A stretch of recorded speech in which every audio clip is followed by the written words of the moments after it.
Welcome back to the Pack a Day Radio Show. We are live from the 1250 AM and 105.7 FM, the Fan Studios, powered by the Potawatomi Sportsbook. We are 49 in sunny Milwaukee right now, high of 65, low of 49. Reminder that the Mason Crosby Show is coming up next, 9 to 11. TJ Lang at 9:15 today, Tommy? TJ Lang, former Packer, former Lion, going to start taking a look at Green Bay and Detroit this week. I mean, like it's right around the corner, Mr. Herman. It is insane. I cannot wait. Also, we've got a lot going on today, too. Meet the team behind Wisconsin Sports Daily on the Fan. Steve Sparky Pfeiffer will be broadcasting live and in person at Rally House at the Mayfair Collection in Wauwatosa tomorrow afternoon from 2 to 5, just in time for you to gear up for the Packers home opening game on Sunday. The Fan will even be registering people a chance to win a $250 Rally House gift card. Go see Sparky tomorrow at Rally House in Tosa between 2 and 5 as well. So that is going to be awesome. Do you have that John Gruden clip, Tommy? Because I need to get fired up and run through a wall this morning. Oh, yeah. I got John Gruden talking about Green Bay and Detroit.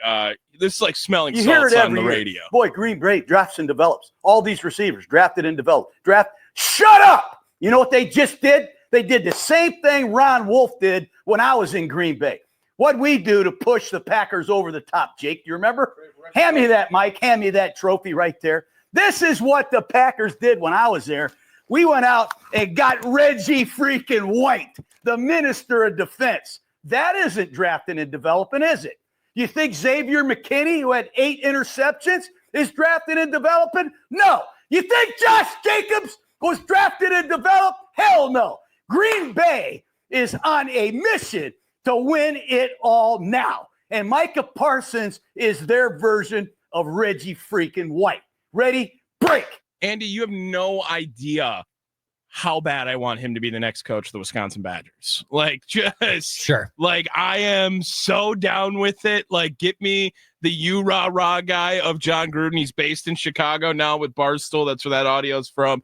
And like, that would just be and Big Cat's obviously a huge Badgers fan. Just completely shift it. Let John Gruden be the next head coach of the Badgers. We don't have to talk any more college ball because I want to talk Packers for sure, but I needed to say that piece out there for everyone else to hear. I'm going to take off the rest of the day. Just play that on loop for the next 33 minutes. Don't even do commercials. It's not worth it. We're just going to do 33 minutes of that playing over and over because it is goosebump worthy every single time I hear it. It gets me insanely fired up. I had to hear it again. It's just Gruden talking football. Like, there are certain people that when they talk about something, it just draws you in. Did you remember that that the story of him and Andy Reid drawing up plays for Mike Holmgren? No, I don't think so. There's one that he did where he talks about him and Andy Reid drawing up plays for Mike Holmgren, and it is just like it's.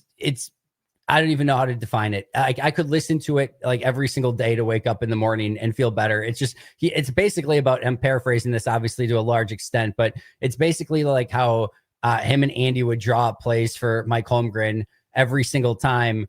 And like Mike would always go with Andy's plays like every single time. Oh, Andy, this is a great play. Let's use this one in the game. Oh, Andy. And Reid would always give Gruden crap for it. And so like, John Gruden went into a specific session and drew up a couple plays for it. And Holmgren was in an upset mood. And Holmgren goes up, what? You don't think our plays are good enough? You think your plays are better than what we already have in the playbook? And just giving Gruden like all the crap. And he's like, no, it's not. Like, he felt like he's like, I don't know what to do. And then so all of a sudden, in the middle of a game, I forget which team they're playing, but they call one of Gruden. They call the play that Gruden drew up. And it's a huge gain. It's a huge pickup. I don't know if it was a touchdown or whatever, but it's a huge pickup. And Gruden's like, that's my play. He's like, that's my play. I drew that one up. That's my play. And then late in the game, sure enough, they need another big play. And it's basically like a Favre bootleg, and Favre like keeps it for a rushing touchdown to like seal the game. And that's the other Gruden play. He's like, that's my play. That's my play. And so he gets on the plane after. And Holmgren calls like Gruden up, and he's like, kind of saying like, hey, those plays worked pretty well.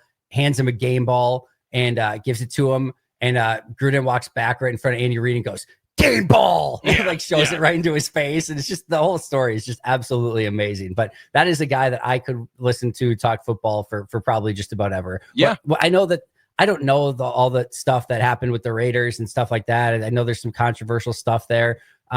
Outside of that, because again, I don't follow that. I haven't covered it or whatever. But what a hire for Barstool, because again, what he is doing over there, he fits in obviously with their brand perfectly, and just getting to hear him talk football again is amazing. Yeah, absolutely. I mean, and he knows ball. Like, I mean, you can tell that Beyond. it is like, that is a football brain. Like, that guy was made Nonstop. to know football the entire time. He has the intensity that is like stereotypical gym teacher / high school football coach. But on top of it, he has the brain and intangibles to be the guy talking about football. No, he really does. And not only that, but like the guy could probably be describing, some lady picking out watermelons at the grocery store, and I would be like enthralled. I'd be like, this is the most amazing thing ever. He just has that charisma about him too, where you kind of want to listen to him and what he has to say. So that it's fun to listen to. And certainly when he's talking Packers, it's even better. I want to get into, there's so many different directions we could go today, but I want to get into a little bit about Micah Parsons, as Gruden kind of talked about there, of going out and getting their version of Reggie White. Tommy, I had the opportunity. I went out, and you can check out the full episode today on the Pack a Day podcast, but I graded every play of Edgerrin Cooper from 2024. So I went and watched every single one, all 22, and reviewed how he played this past season. PFF had him over a 90.0 grade for the third or fourth consecutive year. Every year of his career, he's in that range. So I want to see what does that look like? Just to give you a little bit of a history lesson. And if you're not familiar with my grades, that's okay. The number system doesn't matter. It just you can start to glean just from the conversation where this is headed. Xavier McKinney last year was the leading defender for me with my grades with a plus 6.60, understandably, right? Like unbelievable season for Xavier McKinney. Edgerrin Cooper was second with plus 4.75. Rashawn Gary was third with a plus 2.10. So that's the leading three of the Green Bay Packers in 2024. Rashawn Gary led obviously the defensive ends with a plus 2.10. And then Brenton Cox, negative 0.1, LVN, negative 0.4. Aaron Mosby, negative 1.05, Kingsley Nigbari, negative 1.85, and Preston Smith, negative 2.05. So that was the total group of defensive ends for a total grade of negative 3.35. That, like, the defensive ends were in the negative pretty clearly this past year. I don't think anyone's going to debate that all too much. So that's where we were at from a defensive end standpoint, and from a just top three players on defense standpoint. Went through, and remember, Micah only played 13 games. It was really kind of like 12 and a half because he went down injured in one of the games. But 13 games, he had a plus 8.55 grade, basically 2 points better than Xavier McKinney would have been. So quite easily, would have been the best player on the Packers defense. And imagine had he played the full 17 games. Here's the additional thing on top of it. He did not have a single game where he graded in the negative. He had one game for PFF that he graded in that negative. For me, he had a plus 0.05. So for me, it was more of like a neutral grade, but he didn't have a single game for me that graded in the negative. He was a net positive every single game. The entire defense for Green Bay last year for me graded plus 9.7. He was plus 8.55 on his own. And this was, by all statistical measures, a top 10 defense last year. And now you're getting a player that's basically doubling your good plays in a season in Micah Parsons. It was remarkable to see all the things that he was capable of doing. And I'll just add on top of that, the grade, the plus 8.55 grade doesn't even begin to account for the impact that he makes on the game. The amount of times that a quarterback is just getting rid of the ball, where it's like 3-step dropping out because they're worried about Micah Parsons wrecking the game. Tommy, there was a play. I have seen double teams. I have seen triple teams. I've never seen a quadruple team on a player. I posted this out on Twitter yesterday. He gets, so there's the initial tackle that blocks him, 2 hands, gets him right away. And then there's a tight end that picks him up after that. After that, there's a running back that comes up and chips him. And then there's another guard waiting for him after that. There are 4 different players that get 2 hands on him during the course of a play. And he's still like getting in the backfield and getting some pressure as well. It's a really remarkable thing just to see how offenses adjust because Micah Parsons is out there on the field. Just to have that as something that teams are always cognizant of, always having a game plan for, always having to be on extra alert for. and I'll add this on top of it as well. I didn't think that the Dallas Cowboys were super creative with him. It was really lacking imagination at times with how they used him. It was just a lot of lining up at defensive end. Every once in a while, they'd kick him inside defensive tackle. There was very little like double A-gap blitzes. Every once in a while, they'd put him over center. But it really sort of lacked any imagination. And even just the stuff that they even did do from a creative standpoint, a lot of times the rest of the defense wasn't based kind of around it. I didn't think there was enough twists and stunts. Like Jeff Hafley is going to unlock him, in my opinion, in a pretty major and significant way, to the point of just being able to make it so that teams can't ID where he's going to line up on any given play, and just kind of keep him moving around and making it so that you are getting advantageous looks. And when there is a hint of a team that might be triple teaming him or even quadruple teaming him, maybe he just drops back in coverage in some of those plays, acts as a decoy, and now you've got 4 guys that were set to block him, or 3 guys that were set to block him, and they're kind of in no man's land. So I think Jeff Hafley is going to utilize him in a much better way than even Dallas was. The other thing, even just I'll add on top of it, Dallas was a bad football team last year. I mean, a bad football team. They spent a lot of games playing from behind, including well behind in some of them. He didn't get a lot of these opportunities where they were playing from ahead in a lot of games, and like just clear and obvious passing situations where he can just tee off and get to the quarterback.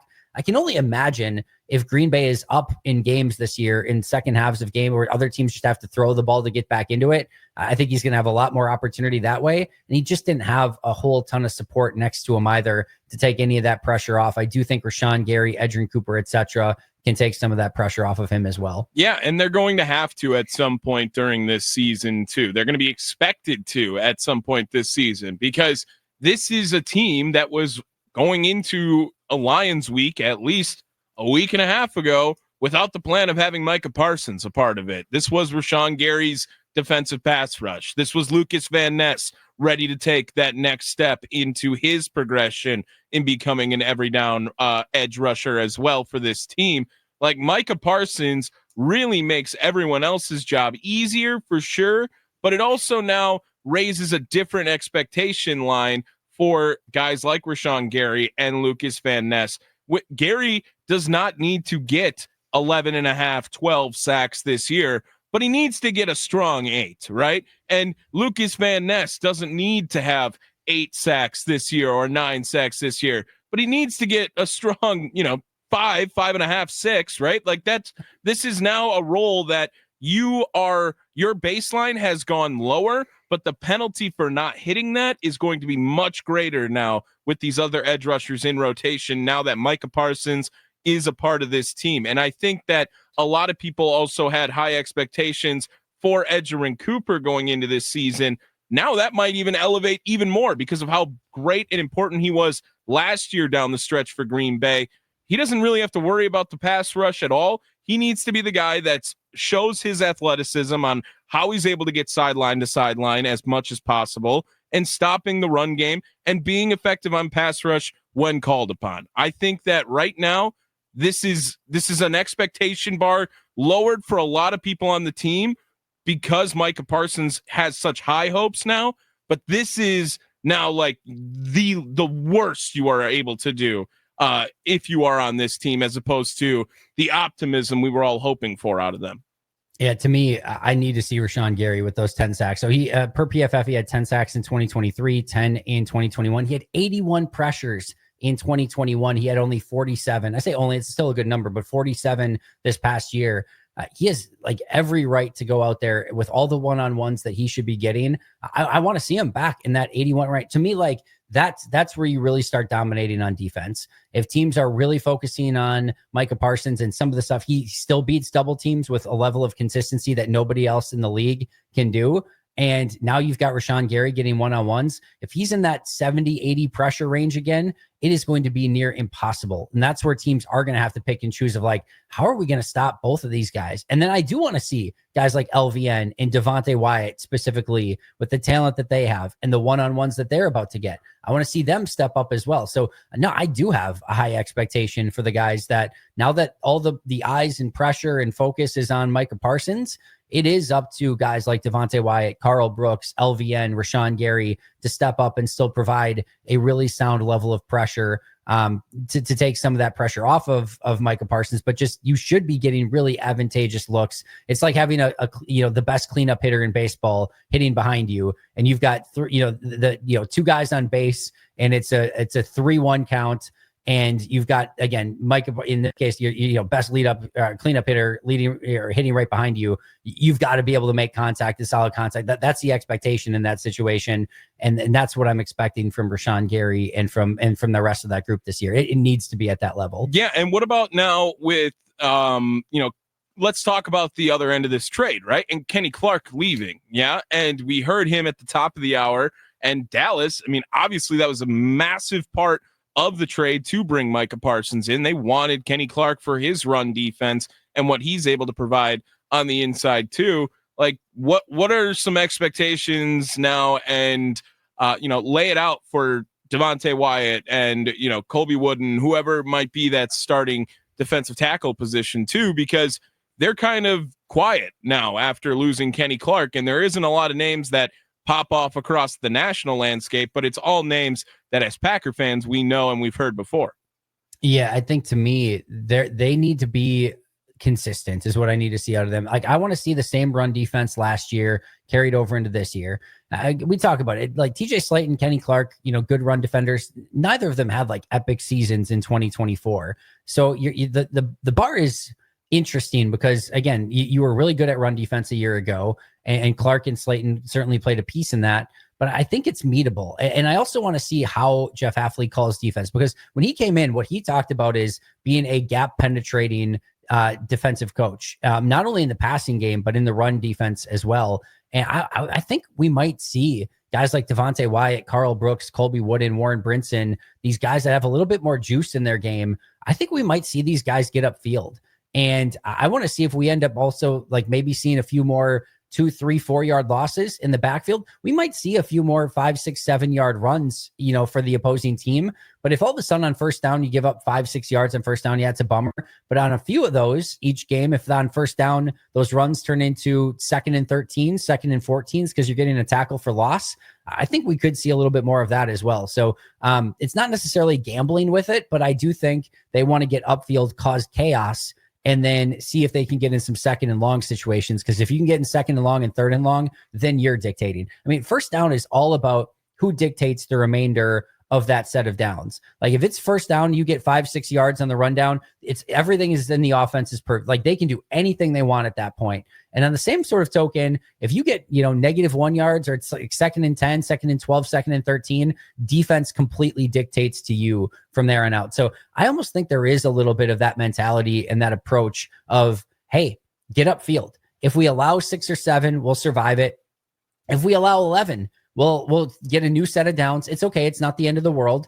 And now maybe on the next set, they run again on first down, and one of these guys shoots into the backfield, gets a 3 yard loss at 2nd and 13. All right, now we cook. Now we get off the field. Now we can get a little bit more exotic, and now we can set us up for success and kind of dictate terms from there. So it may not be your traditional, hey, we're going to have our 320-pound guys holding up at the point of attack and just trying to make it so that it's 2nd and 7 and not 2nd and 4. I think we could see a little bit more of like, oh, it might be 2nd and 3, but it also might be 2nd and 13. And I think they're going to be a little bit more aggressive when it comes to that. Yeah, aggressive. And that's really another thing that you got to look for out of these guys, is because they did pick up the 5th year option, right, on Devontae Wyatt, and they did not do it on Quay Walker from that 2022 draft class. Is that what the math is there, Andy? Right? Yes, I think so. Yeah. So they're gonna have they obviously have to have some sort of faith in that interior defensive line. How much do you think working like LVN into a role on non-pass rushing downs could be in the cards interior to get maybe a Parsons, Gary, and LVN all on the field, but like on a 2nd and 6 type situation?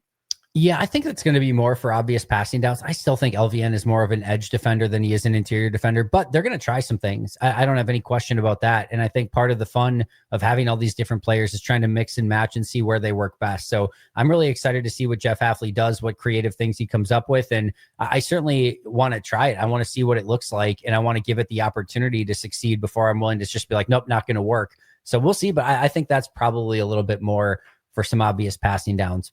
We got a lot more to get to here in segment 3. Really appreciate, obviously, you guys joining us again today. We've got probably a little bit prediction time coming up in segment 3, so do not go anywhere. We've got a lot more Pack-A-Day Radio Show coming up right after this.